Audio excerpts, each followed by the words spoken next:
Ish deputeti i Partisë Demokratike Muslim Murrizi ishte këtë të martë në prokurorinë e posaçme. I pyetur për arsyen, Murrizi tha se nuk bëhet fjalë për të, por për një çështje tjetër që do të dalë në dritë shumë shpejt. Por një deklarat tjetër e Murrizit kur u pyet se çfarë pa kur ishte brenda në SPAK, habiti jo pak njerëz. Atje brenda kam parë atë që kam denoncuar publikisht dhe i kam bërë thirrje Dumanit që ta hetoj. Një ashensor që nxë 2 vete gjysmë dhe disa mure me karton xhens, për të cilët në 2020 në janar, 2 muaj sa ishte zgjedhur kreu i ri i SPAK-ut, ai komunisti Kraja, është bërë një tender rreth 8 milion euro për rekonstruksion, ndërkohë që vetë godina e SPAK-ut nga BE-ja ka bërë 6 milion euro me gjithë tokë. Pashca ambiente, që njëherë më duk si aeroport me xhama dhe në mure nuk gjeta tull gjykundi.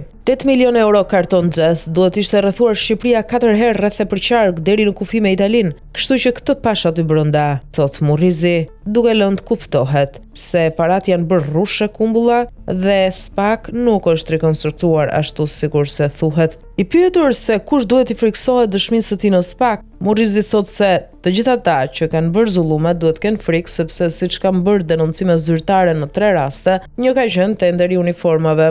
Një kanë qenë lopët sa një bend C-klas me sinjalet e pasqyra, një ka qenë ajo miza e ullirit te tuneli.